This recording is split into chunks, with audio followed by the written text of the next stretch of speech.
ce soir. C'est vrai, c'est le début de ce jeûne et prière. Nous sommes le premier jour. Nous avons eu un très bon moment ce matin.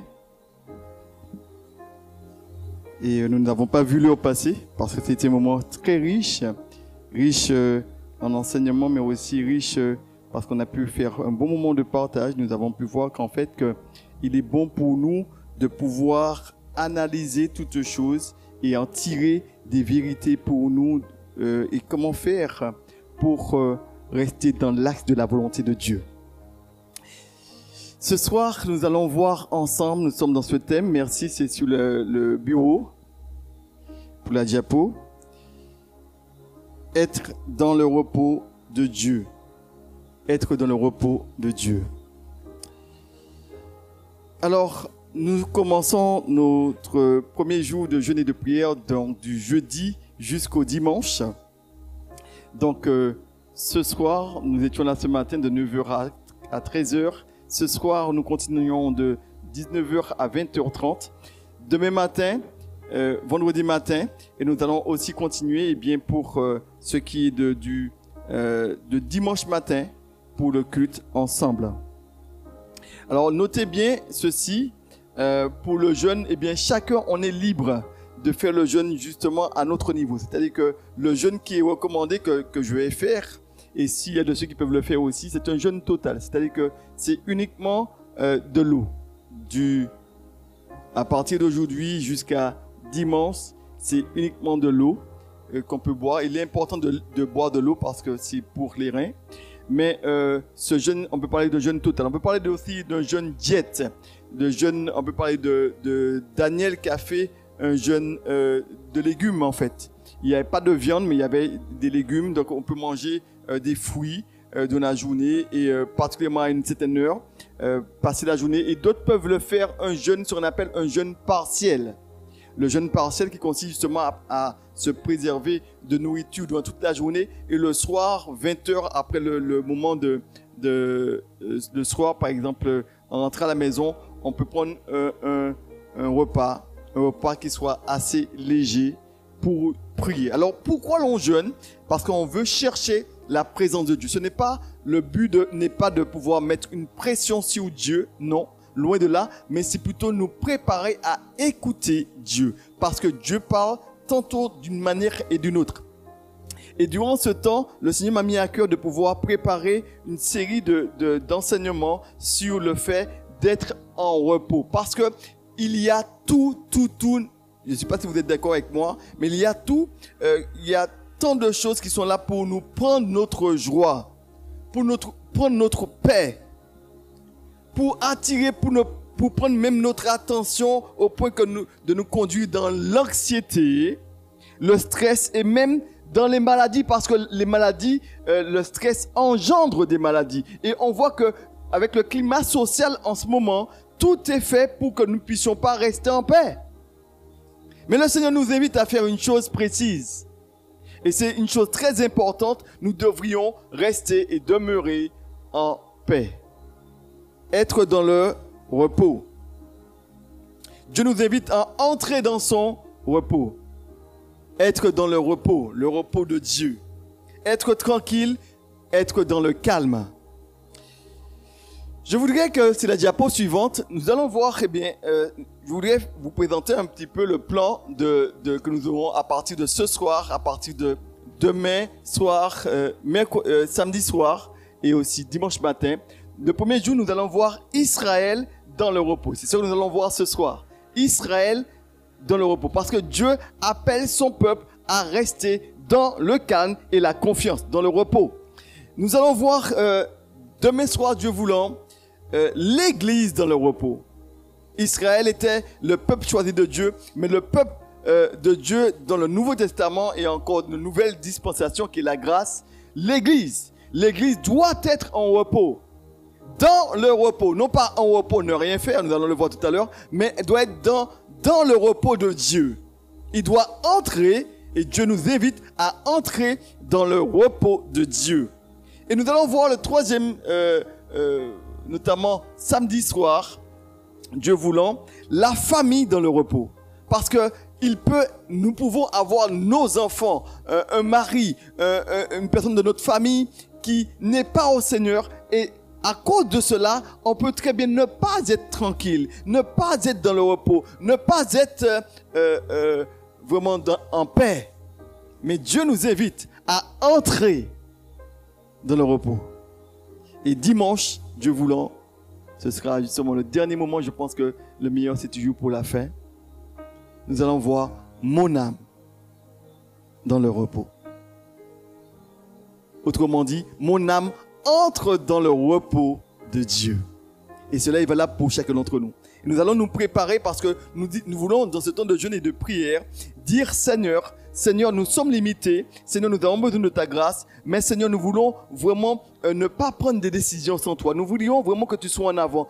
Vu le climat, vu tout ce qui se passe dans la Martinique, au niveau de la France et dans le monde entier, on voit que tout est bouleversé. Tout est bouleversé. Et aujourd'hui, on se dit, mais où va le monde?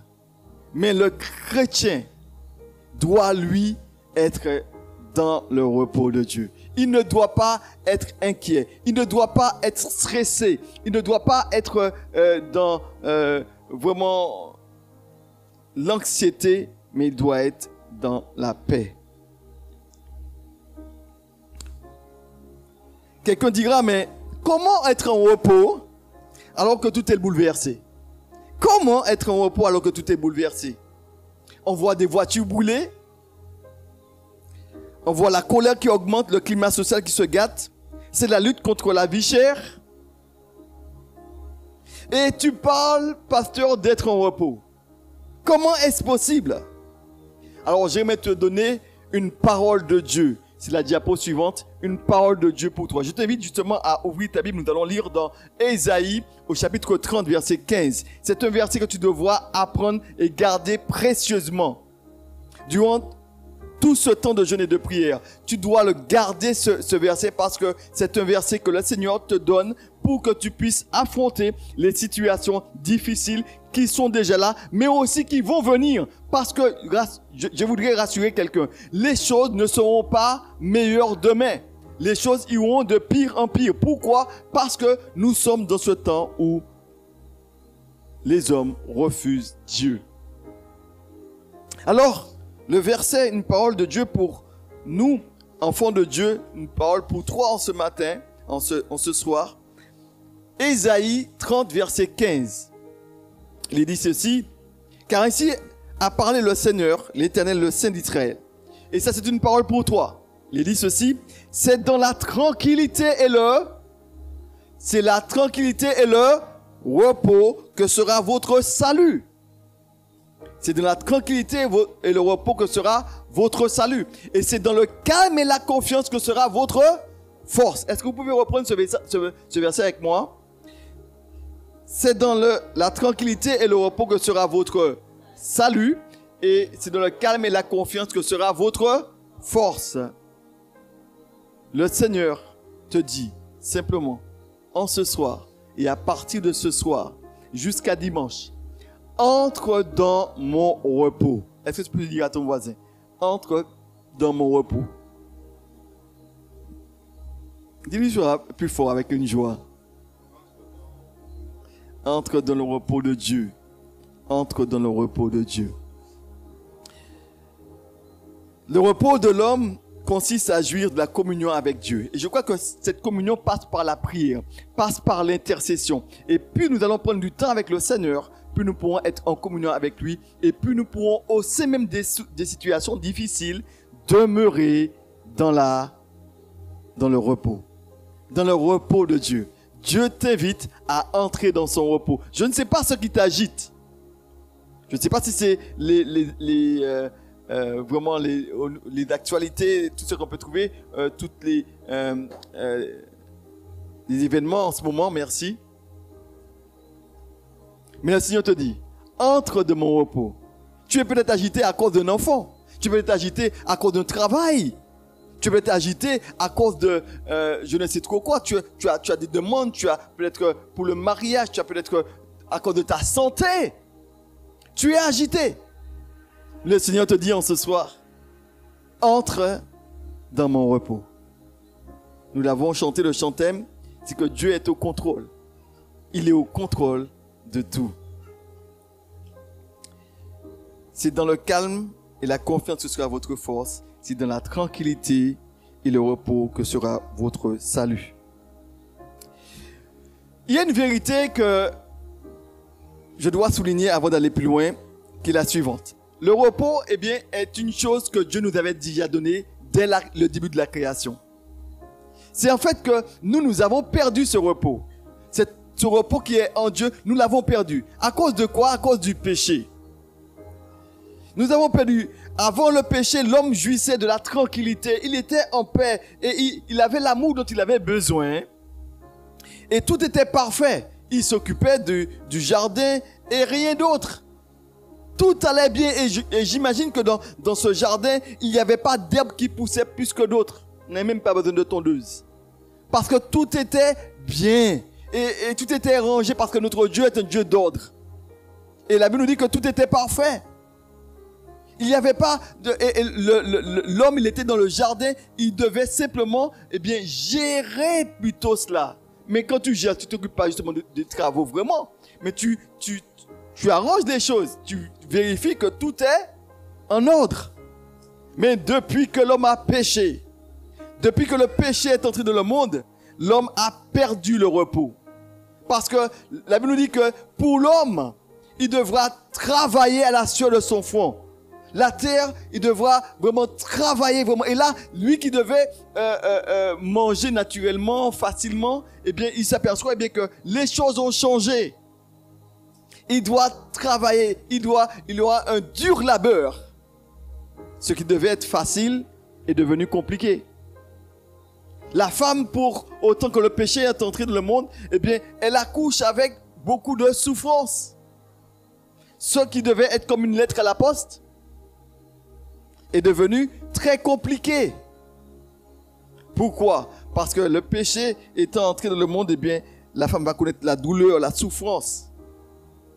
Il y a eu l'apparition de la peur, de l'angoisse, le stress d'enfanter, les inquiétudes. Il n'y a plus de tranquillité. On a perdu, je dirais même que l'ennemi nous a volé cette paix, ce repos que nous devrions avoir.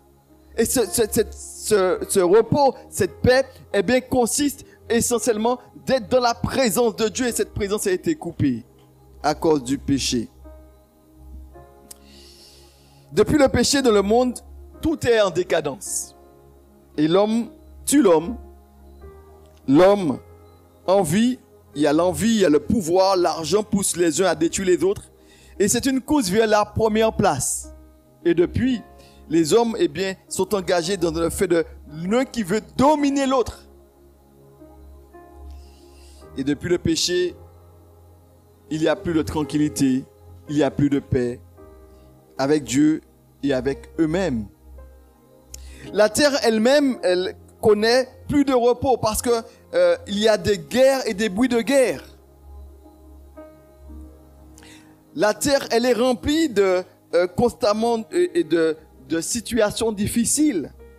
Et dans Romains, il est dit que toute la création a été asservie à la vanité. Dans Romains, au chapitre 8, verset 20, il est dit « Car la création a été soumise à la vanité, non de son gré, mais à cause de celui qui l'y a soumise. » Montrer que, même la nature même, subit la conséquence du péché et la nature même n'est pas, elle soupire parce qu'elle était entachée.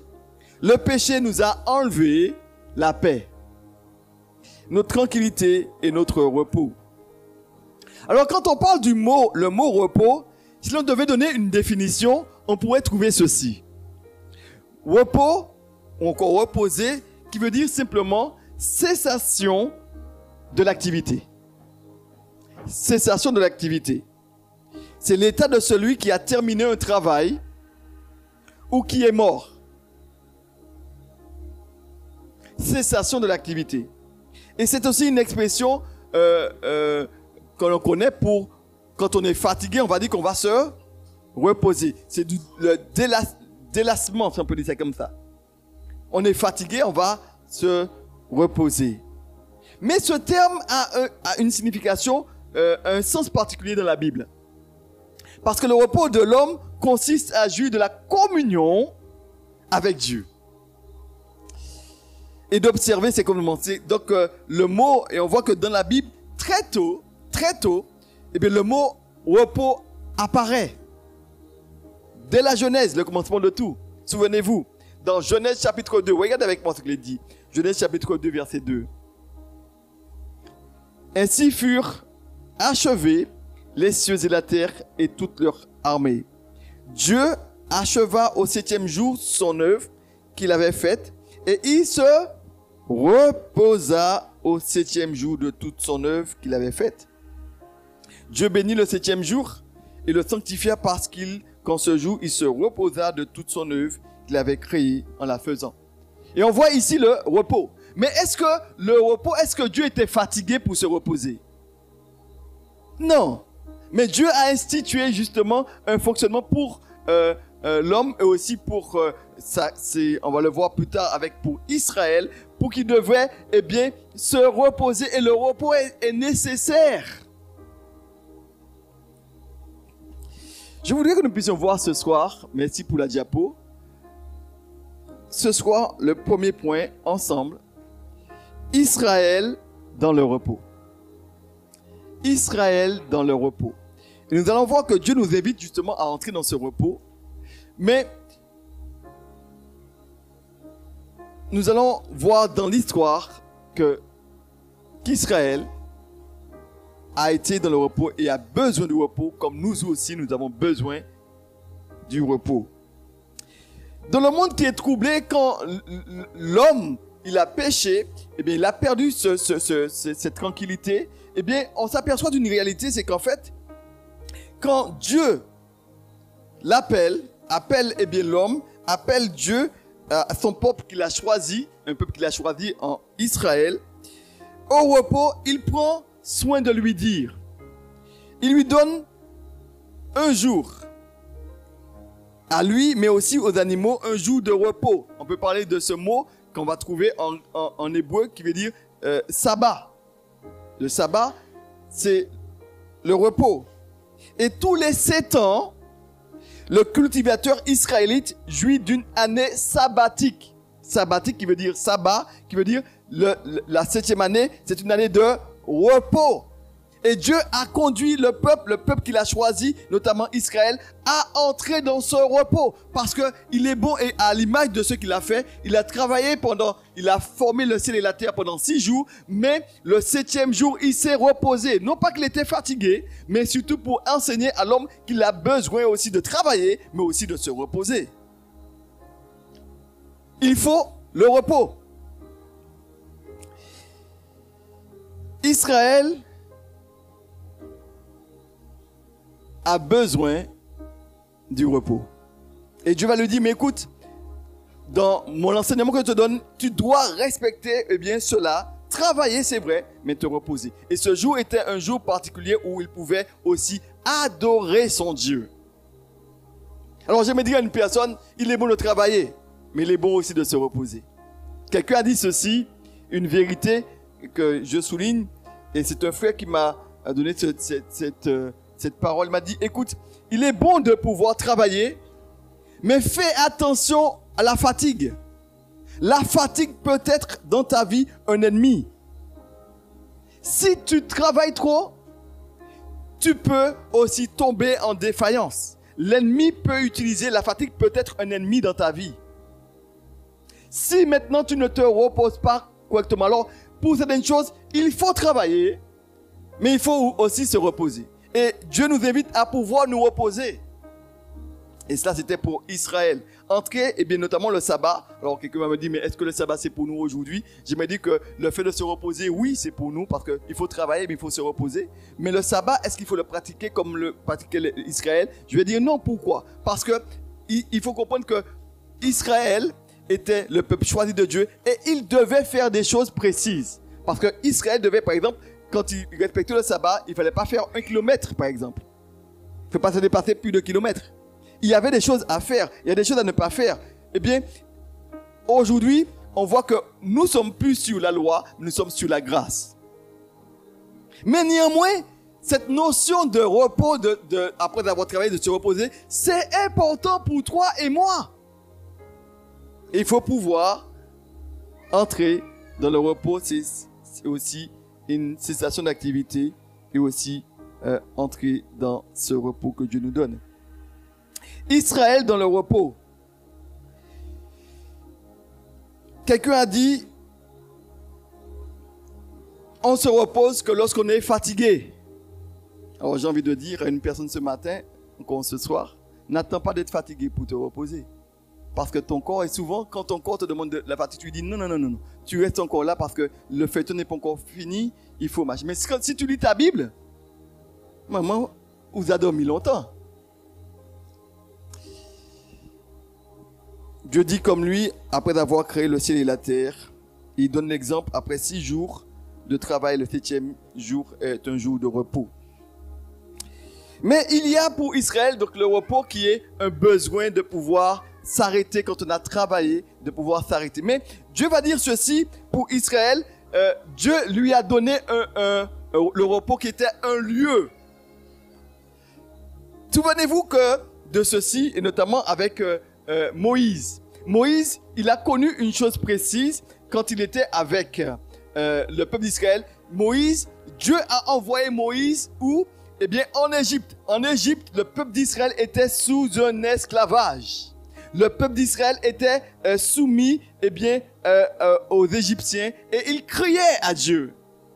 Et qu'est-ce que Dieu a fait? Dieu a envoyé un libérateur en la personne de Moïse. Et ce libérateur est venu pour les faire sortir d'Égypte. Souvenez-vous des 10 plaies d'Égypte. Et après, Dieu a changé les choses. Et après, Dieu les a conduits dans le désert pour entrer dans un pays de repos. Dieu leur a dit ceci, je vous enverrai bien dans ce pays où coule le lait et le miel. C'est-à-dire qu'un lieu de repos. Et Dieu veut que vous et moi, nous puissions entrer dans ce pays dans ce repos. Alors quelqu'un va te dire, mais oui, mais on parle ici le repos, Israël dans le repos. Et Dieu avait dit à Israël, eh bien, il devait se reposer. Mais il devait aussi, le repos était d'entrer dans un lieu précis, qui était le Canaan terrestre, lieu où il est question de... il est quoi? Qu'est-ce que le Canaan, c'est quoi? Pays où coule le lait et le... C'est un lieu d'abondance. Un lieu d'abondance. Dieu invite Israël à entrer dans ce lieu d'abondance. Ce lieu où tout est bien, où il y a vraiment la terre est fertile, un lieu que Dieu... Parce que pourquoi? Dieu veut les meilleures choses pour ses enfants. Et ce pays de Canaan est un lieu où il y a des cours d'eau, où tout est bien et agréable. Mais dans ce pays où coule le lait et le miel, il faudra aussi quand même entrer en possession. Il faudra quand même combattre. Mais Dieu veut conduire son peuple parce que Dieu veut les meilleures choses pour son peuple. Amen. Quand on parle de repos, il y a le fait de se reposer. Il y a le fait aussi d'entrer dans un lieu de repos. Mais il y a aussi cette notion pour Israël. Et souvenez-vous de ce qui a été dit. Regardez avec moi ce qui est dit dans Josué au chapitre 1, verset 13. C'est une parole donnée à Josué.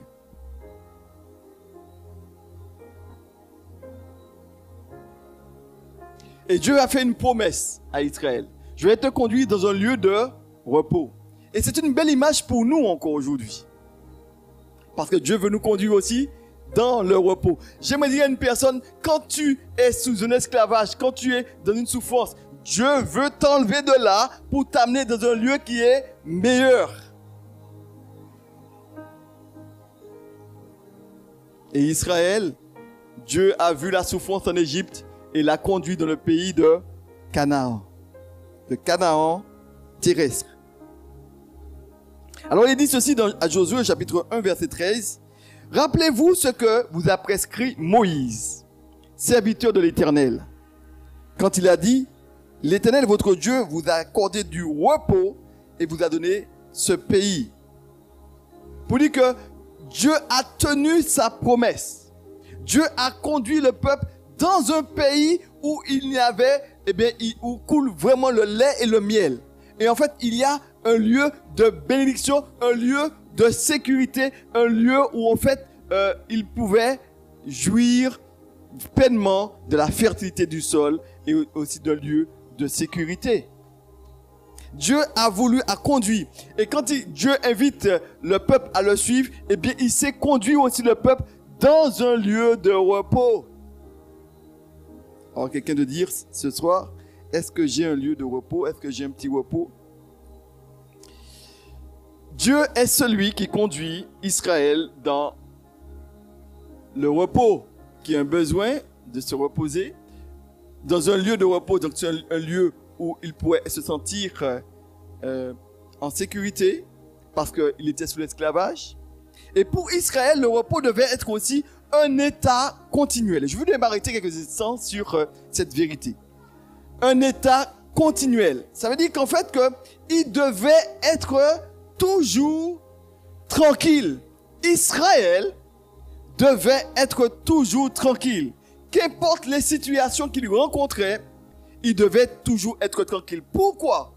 Parce que Israël devrait toujours être en repos, parce que celui qui est avec Israël est celui qui a tout pouvoir.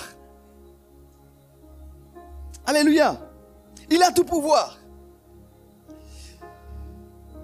L'Éternel est avec eux. L'Éternel, c'est celui qui a ni commencement, ni fin.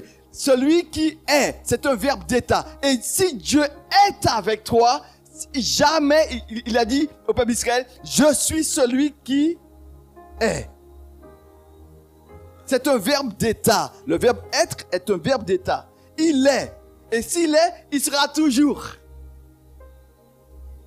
Et Israël devait entrer dans le repos parce qu'il devait toujours savoir que Dieu est avec lui. Et qu'est-ce que Dieu avait donné au peuple d'Israël en le faisant sortir d'Égypte? Eh bien, Dieu avait montré sa présence par la colonne de nuée et par la colonne de feu de jour. De nuit, il y avait la colonne de feu et de jour, la colonne de nuée qui les couvrait et qui les dirigeait.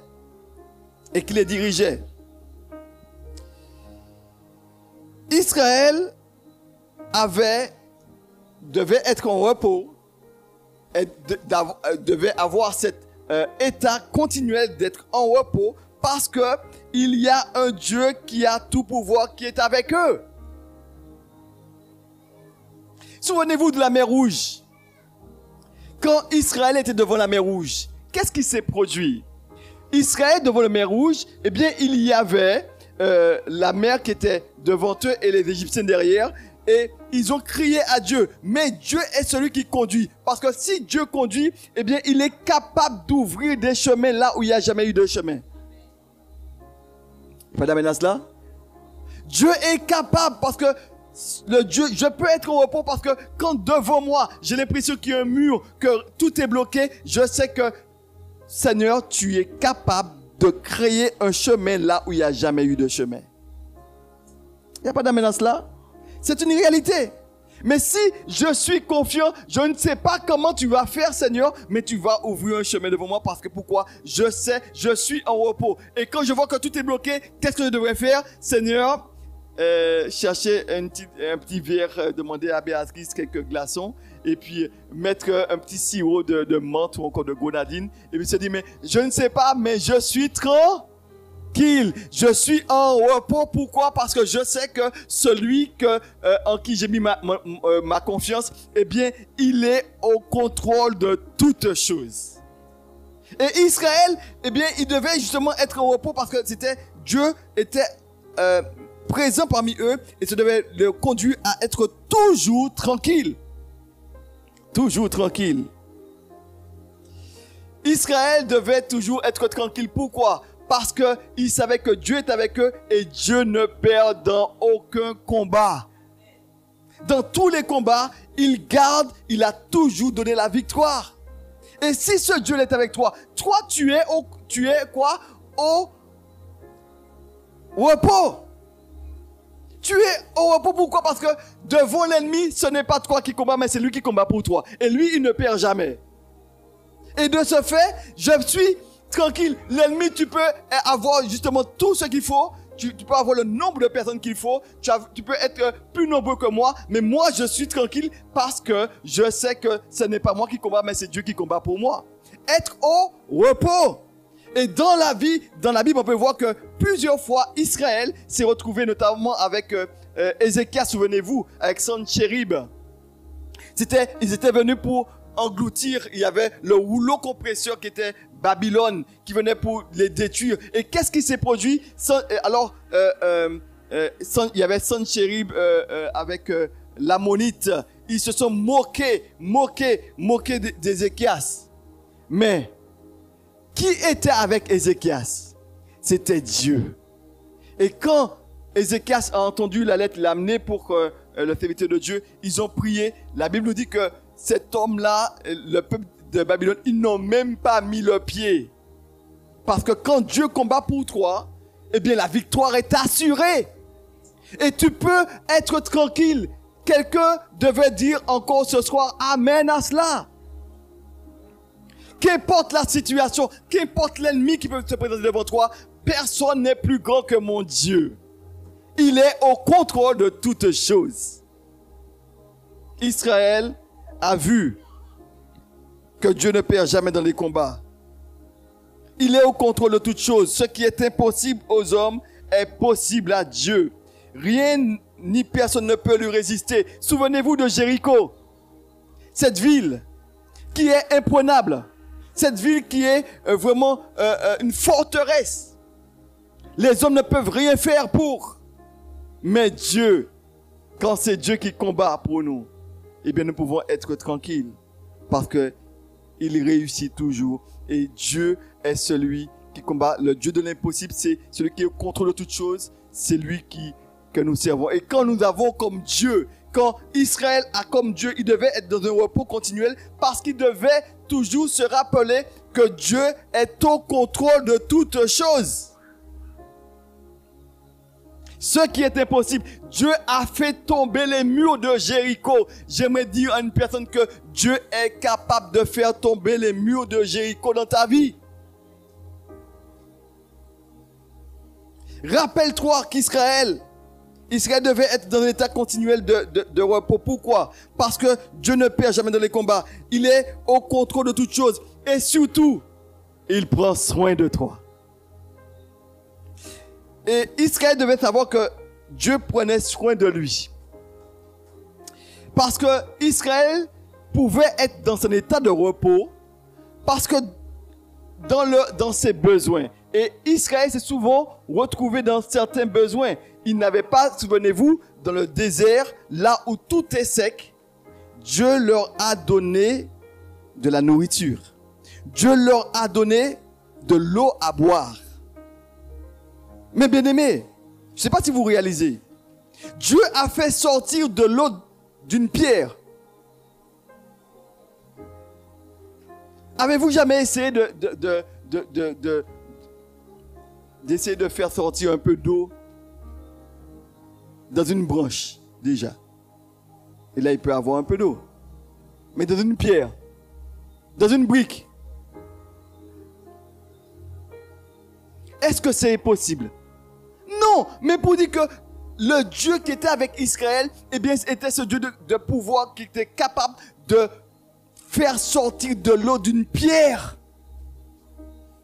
Le Dieu de l'impossible. Et quand tu as Israël devait être vraiment un peuple dans le repos. Pourquoi? Parce que le Dieu de l'impossible est avec eux.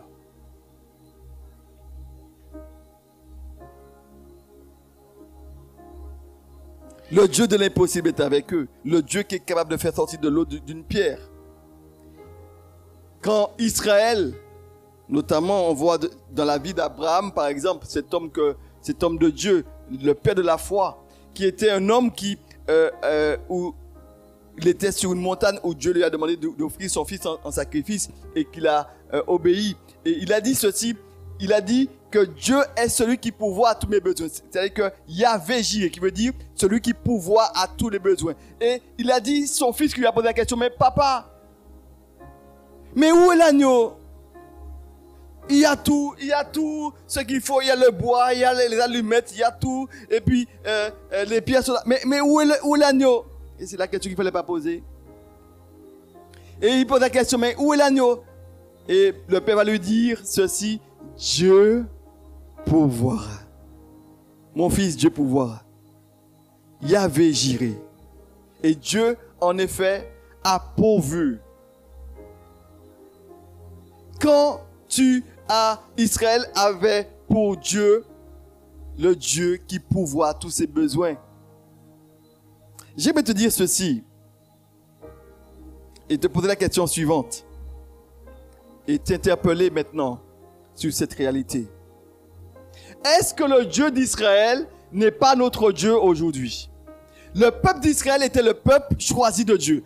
Est-ce qu'aujourd'hui nous ne sommes pas le peuple choisi de Dieu? Est-ce que nous ne sommes pas des enfants de Dieu? Je vous pose la question. Est-ce que Dieu est le même celui qui te conduit? Est-ce que c'est celui qui nous conduit? Est-ce qu'il est celui qui ne perd jamais dans les combats? Est-ce qu'il est celui qui prend soin de toi? Est-ce qu'il est celui qui est le Dieu de l'impossible? Est-ce qu'il est toujours le même Dieu? Je te pose la question ce soir. Et pourquoi tu es aussi agité? Et pourquoi tu n'es jamais en repos? Si tu sais qu'il est le Dieu qui est au contrôle de toutes choses, qui a toutes choses entre ses mains, pourquoi tu es tout le temps agité? Ton mari ne te comprend pas. Ta femme ne te comprend pas aussi. Hein? Et d'ailleurs, tu ne te comprends même pas. Pourquoi tu es aussi agité? Oh, Dieu te dit, mais entre de mon repos, parce que si je suis avec toi, tu n'as pas à avoir des regards inquiets, tu n'as pas à avoir des regards, mais aie confiance en Dieu. Entre dans le repos de Dieu. Et si maintenant tu es dans le repos de Dieu, forcément tu verras la gloire de Dieu. Pourquoi nous sommes aussi agités alors que Dieu nous dit, entre de mon repos? Si tu sais que ce Dieu-là est le Dieu qui t'a fait des promesses. Il est le Dieu qui ne ment pas. Si tu as fait une promesse, tu peux être sûr que cette promesse elle va s'accomplir. Si Dieu te dit, mais il est celui qui prend soin de toi. Pourquoi, lorsque ton réfrigérateur est vide, que tu es inquiet, tu commences à t'arracher les cheveux? Tu devrais au contraire dire, Seigneur, merci pour ce que tu m'as donné, alors que je n'ai rien encore sous les yeux, mais je sais que par la foi, parce que tu es celui qui me donne du repos, tu es celui qui est au contrôle de tout, celui qui pourvoit tous mes besoins. Ça me permettrait de nettoyer le réfrigérateur, a dit le frère. Bon, en préparation des choses qui arrivent. Oui, mais Dieu est celui qui... Mais pourquoi? Je vous pose la question, bien-aimés. Si Dieu est Dieu, pourquoi nous sommes aussi agités? Si Dieu est au contrôle de toutes choses, si Dieu nous dit, par tes inquiétudes, tu ne peux ajouter une coudée de ta vie, mais pourquoi nous inquiéter alors? Et pourtant, nous sommes tout le temps inquiets. Dieu nous dit simplement, fais-moi confiance. Je suis celui qui est au contrôle de toutes choses. Pourquoi, quand on te dit que la route est barrée, qu'il y a des voitures en feu, que tu es paniqué, pas moi, je ne pas sortir parce que, ou parce que j'ai mes cassaves. Écoute, Dieu est Dieu. Et tu dois entrer dans ce repos. Israël avait pour Dieu l'Éternel. Et Israël, quand on lit la Bible, on s'aperçoit bien que Israël a vu la manifestation de la puissance de Dieu dans sa vie. Dieu a pourvu à leurs besoins. Quand on regarde la vie d'Israël, on voit que dans les situations où il avait besoin d'eau, Dieu a pourvu. Quand ils avaient besoin de traverser, là où était fermé, il a ouvert un passage. Quand ils se disaient, mais pour marcher, on a peut-être mal aux pieds, mais les chaussures ne s'usent pas. Pour dire que des choses qui sont impossibles. Mais j'aimerais te dire, est-ce que ce Dieu-là a changé? Est-ce qu'il est ton Dieu? Il n'a pas changé, d'accord. Mais pourquoi es-tu aussi inquiet? Pourquoi es-tu aussi agité?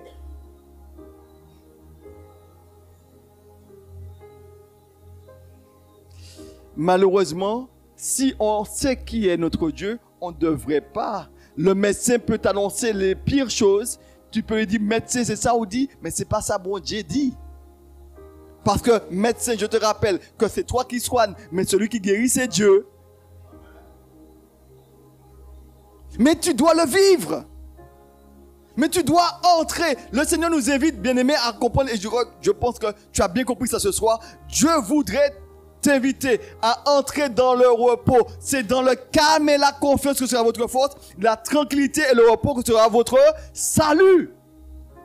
Dieu t'invite à rester en calme ou trop agité. Arrêtez. C'est pas quand tu vas voir justement la dernière lettre de relance là et puis ils t'ont dit qu'ils vont saisir tout. C'est pas un problème parce que Dieu souvent il te laisse justement arriver au bout pour qu'il puisse intervenir. Mais toi, pour voir quelle est ton attitude, est-ce qu'on va chercher justement aller voir voisinage pour chercher demander prêter l'argent, mais il doit rester tranquille. Et puis fais-moi confiance. Je suis celui qui est. Je suis au contrôle de toutes choses. Si les hommes ne maîtrisent pas le temps, ils ne maîtrisent pas les choses, Dieu est au contrôle de toutes choses. Et il t'invite à ne pas être inquiet. C'est pourquoi la Bible dit ceci pour l'enfant de Dieu. Il ne craint pas les mauvaises nouvelles. Son cœur est confiant en l'Éternel.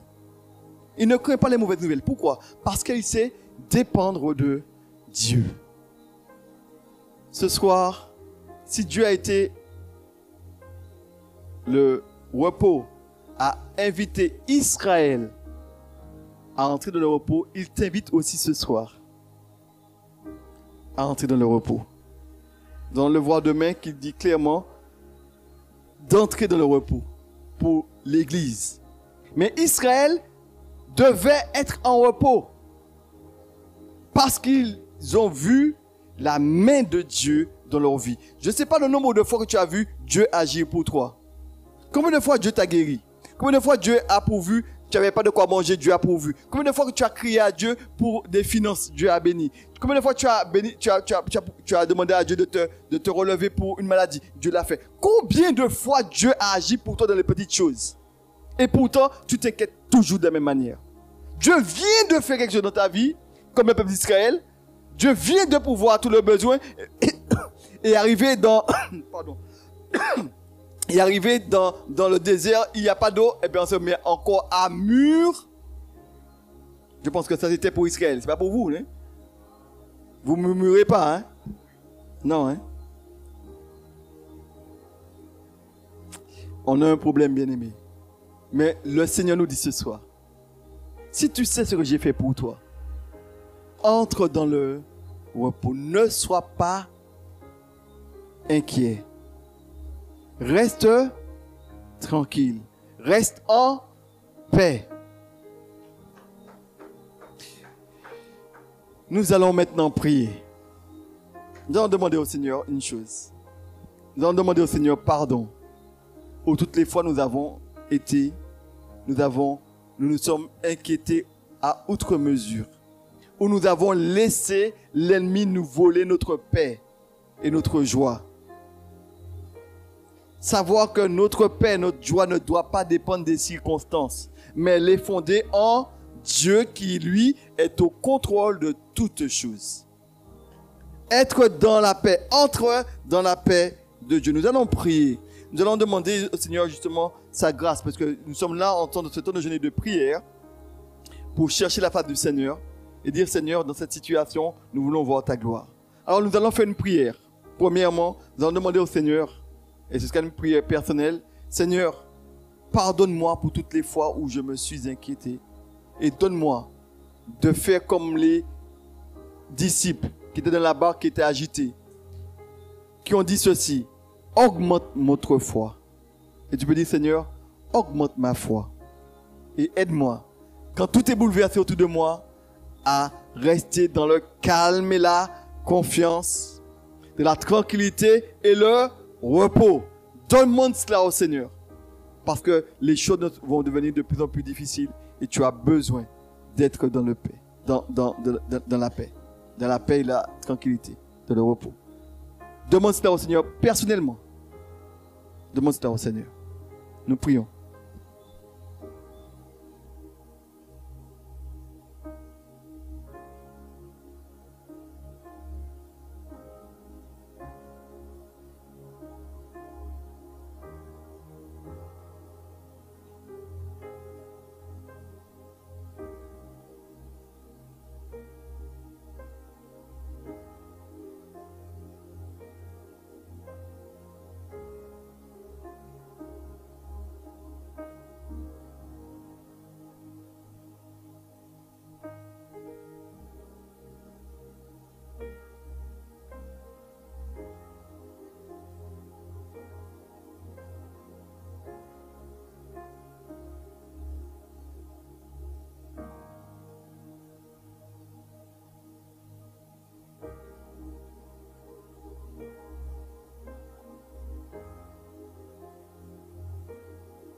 Amen.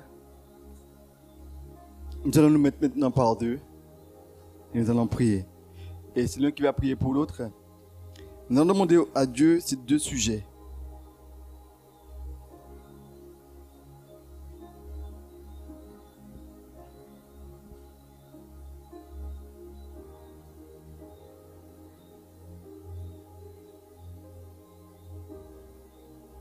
Nous allons prier pour la Martinique. Il y a la lutte contre la vie chère, il y a des manifestations, mais nous savons qu'au-delà de toutes ces choses-là, il y a des puissances qui sont en ébullition. Il y a de ceux qui sont là pour, nous savons quels sont ceux qui tirent les ficelles. Il y a une puissance, il y a des puissances des ténèbres. Nous devrions prier. Et nous allons prier, demander au Seigneur d'intervenir afin que nous puissions avoir, la Bible nous dit, priez pour les autorités afin que vous menez une vie paisible et tranquille. Alors, nous devrions aussi prier les uns pour les autorités. Nous allons prier pour les autorités, nous allons prier aussi que Dieu nous donne des ouvriers consacrés pour le service. Parce que c'est toi qui dis de demander au maître de la moisson d'envoyer des ouvriers dans sa moisson. Et nous devrions prier. Demander au Seigneur, Seigneur, dérange-moi, mais envoie aussi de ceux qui sont équipés pour faire le travail. D'accord? On veut prier en ce sens? Alors, on prie, un qui prie pour la Martinique et l'autre qui prie pour que Dieu puisse nous bénir pour ces deux zen, qu'il envoie des personnes consacrées pour le service. Alors, prie avant tout pour ton voisin et après tu pries pour le sujet. Donc vous avez ces deux sujets, vous avez compris? On prie, une personne qui prie pour la Martinique, la situation contre la vie chère et vraiment que Dieu puisse débloquer les choses, mais aussi que Dieu puisse, pour ces deux zen, que Dieu nous donne des ouvriers parce qu'il y a beaucoup à faire, il y a peu d'ouvriers. Que Dieu puisse nous donner des ouvriers pour la moisson. Que Dieu puisse nous donner de voir son œuvre. Prions.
Amen.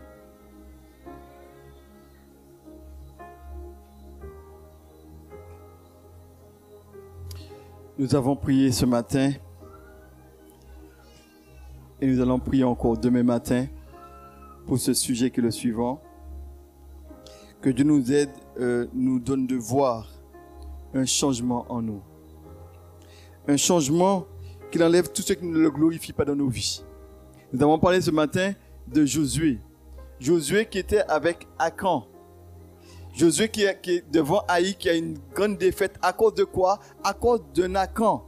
Il y a eu un interdit. Et cet interdit était répandu sur tout le peuple. Parce que Dieu veut ce que Dieu aime le pécheur. Mais ce qu'il n'aime pas, c'est le péché. Et le péché, on ne peut pas s'associer, venir chercher Dieu en gardant avec nous le péché. On doit demander à Dieu, eh bien, enlève en nous, enlève dans la vie de ces deux zen aussi tout ce qui n'est pas ta gloire. Révèle ce qui ne va pas, parce que Josué a demandé à Dieu de révéler le problème. Et Dieu a révélé le problème. Nous l'avons vu ce matin. C'est vrai qu'on n'a pas eu le temps d'en parler ce soir. Mais c'était très riche ce matin parce qu'on a pu voir qu'en fait, si nous ne faisons pas ce que Dieu nous demande de faire, Dieu ne sera pas avec nous. Et j'ai envie de te dire, demande à Dieu de te sanctifier vraiment. Alors tu vas prier ces deux sujets. Donne-moi de voir un changement en moi. Enlève ce qui ne te glorifie pas dans ma vie et sanctifie-nous.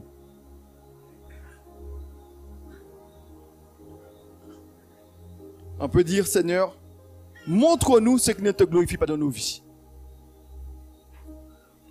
Et donne-moi de ne pas être un obstacle à ton œuvre dans l'Église. On n'a pas le temps de voir justement ce texte qui est rempli d'enseignements. Mais nous n'aurons pas la grâce de Dieu. Je pense qu'on va peut-être y revenir brièvement. Mais je dois vous dire une chose. Dieu est capable de révéler ce qui ne va pas. Et nous pouvons demander au Seigneur, révéler. Si nous demandons vraiment au Seigneur, Dieu va révéler. Mais quand il révèle, ce n'est pas pour pouvoir caresser le péché. Hein. C'est pour ôter le péché. Et le péché doit sortir. Et là, pour Akan, il a été lapidé. Il n'y a plus de sentiments parce que le péché est une chose on doit complètement couper avec. Bien-aimés, il y a trop d'enseignements. Nous n'avons pas le temps ce soir de pouvoir nous arrêter là-dessus. Mais nous l'avons vu ce matin, nous allons le voir encore. Mais pour montrer que Dieu est Dieu. Autant qu'il est celui qui nous donne du repos, mais il est autant celui qui dit, mais quand je ne suis pas avec vous, je ne suis pas avec vous. Parce que pourquoi? Le péché est là. Et on doit se séparer. Nous sommes dans un temps de jeûne et de prière. Nous l'avons fait ce matin. Nous voulons le faire ce soir. Dire, Seigneur, lave-nous, purifie-nous, afin que nous puissions voir ta gloire dans nos vies. Tu ne peux pas être tranquille si dans ta vie, il y a un péché qui demeure dans ta vie. Ce n'est pas possible. La tranquillité vient, et c'est quand tu vas, personne n'est parfait, mais quand tu vas avouer et délaisser la chose. Et le pire, c'est que si toi tu le caches, Dieu est capable de le révéler. Et quand il révèle, c'est pour une sanction. Que Dieu puisse nous aider à nous-mêmes nous humilier et demander sa grâce. Amen. Alors on prie. On reste toujours par deux. Donne-nous de voir un changement en nous. Enlève ce qui ne te glorifie pas dans nos vies. Sanctifie-nous. Demandons cela au Seigneur. Alors, si tu sais quoi, prends des résolutions ce soir. Hein. Et tu peux demander à l'autre, Seigneur, mon ami, ou bien, prie pour moi, parce que je crois que de ma bouche, il y a trop de mauvaises paroles.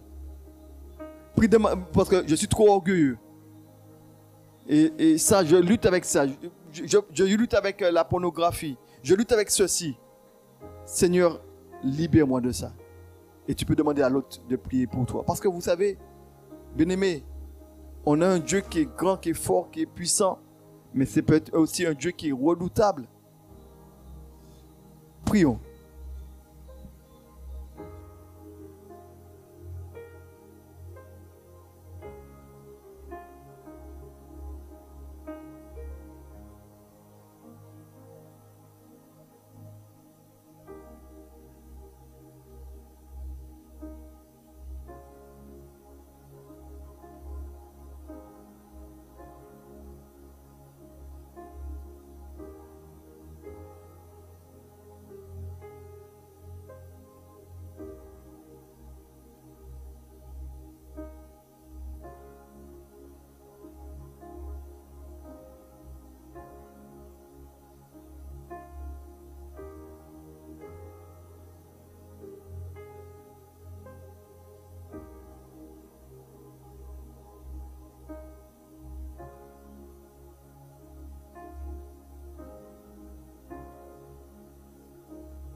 Amen.